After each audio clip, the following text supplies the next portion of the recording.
তুর পাহাড়ের উপর হজরত মুসা আলাইহিসসালামের সাথে মহান আল্লাহ তাআলার প্রায় কথোপকথন হতো। এমন একটি দিন মুসা নবীর সাথে আল্লাহ তাআলার কথা হচ্ছিল। এই সময় হজরত মুসা আলাইহিসসালামের মনে কিছু প্রশ্ন জেগে উঠল। তখন হজরত মুসা আলাইহিসসালাম মহান আল্লাহ তাআলাকে 4টে প্রশ্ন করলেন, যার উত্তর মহান আল্লাহ তাআলা মুসা নবীকে দিয়েছেন।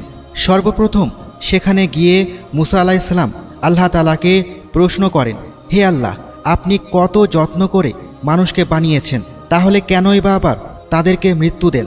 তখন আল্লাহ তাআলা মুসা আলাইহিসসালামকে ফসল ফলানোর আদেশ দিলেন। হজরত মুসা আলাইহিসসালাম আল্লাহর নির্দেশ মতো তাই করলেন। তিনি প্রচুর পরিমাণে গম উৎপাদন করলেন। কিছুদিন পর যখন ফসল পেকে গেল, তখন তিনি ফসল থেকে দানা বের করলেন এবং খোসা আলাদা করলেন।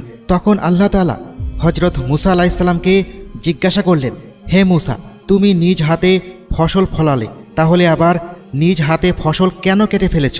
আর ফসল যখন কেটেই ফেলেছ, তাহলে এই ফসলের খোসা আলাদা কেন করেছ?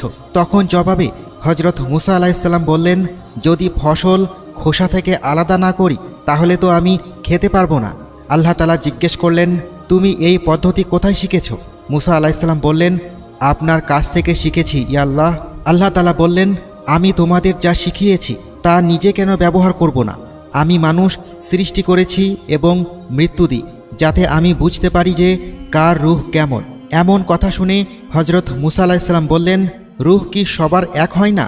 মহান আল্লাহ তাআলা বললেন, পৃথিবীতে 2 ধরনের রূহ হয়, কারো রূহ পবিত্র, আবার কেউ বা নিজ রূহকে কুলসিত করে ফেলেছে। আর মৃত্যুর পর আমি এই রূহ দেখেই জান্নাত জাহান্নাম নির্ধারণ করব। তুমি যেমন গম থেকে খোসা আলাদা করো, আমি তেমনি অপবিত্র থেকে পবিত্র রূহ আলাদা করে ফেলি।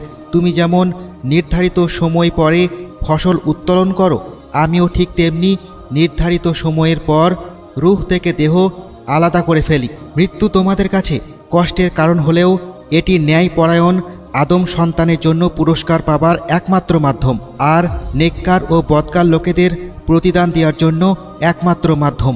এরপর হজরত মুসা আলাইহিসসালাম আল্লাহ তাআলাকে আরও একটি গুরুত্বপূর্ণ প্রশ্ন করেন, আর তা হলো, হে আল্লাহ, এই পৃথিবীতে আপনি কাকে সবচেয়ে বেশি পছন্দ করেন? মহান আল্লাহ রাব্বুল আলামিন বললেন, আমি সেই ব্যক্তিকে সবথেকে বেশি পছন্দ করি যার হাতে ক্ষমতা থাকা সত্ত্বেও সে তার ক্ষমতাকে ব্যবহার করে না, সাথে সাথে প্রতিশোধ নেয় না এবং ধৈর্য ধারণ করে, কেননা এই একই গুণগুলো আমার মধ্যে রয়েছে।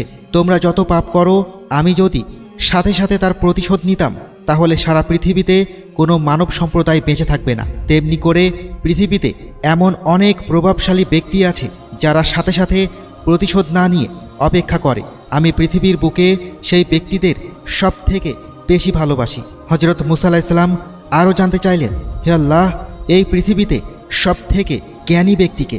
আল্লাহ তাআলা বললেন, যে ব্যক্তির জ্ঞান পিপাসা কখনো শেষ হয় না, আর যে ব্যক্তি তার অর্জিত জ্ঞান নিজের মধ্যে সীমাবদ্ধ না রেখে আল্লাহর সন্তুষ্টির জন্য তা মানুষের মধ্যে বিলিয়ে দেয়, সেই আমার কাছে শ্রেষ্ঠ জ্ঞানী। হজরত মুসা আলাইহিসসালাম আল্লাহর কাছে আরও জানতে চাইলেন, হে আল্লাহ, এই পৃথিবীতে সব থেকে ধনী ব্যক্তিকে? আল্লাহ তাআলা বললেন, এই পৃথিবীতে সেই ব্যক্তি সব থেকে ধনী যার নিজের কাছে যতটুকু আছে তা নিয়ে সন্তুষ্ট থাকে, অর্থাৎ আরও চাই করে হায় হতাশ না করে যতটুকু আছে ততটুকু নিয়ে আল্লাহর দরবারে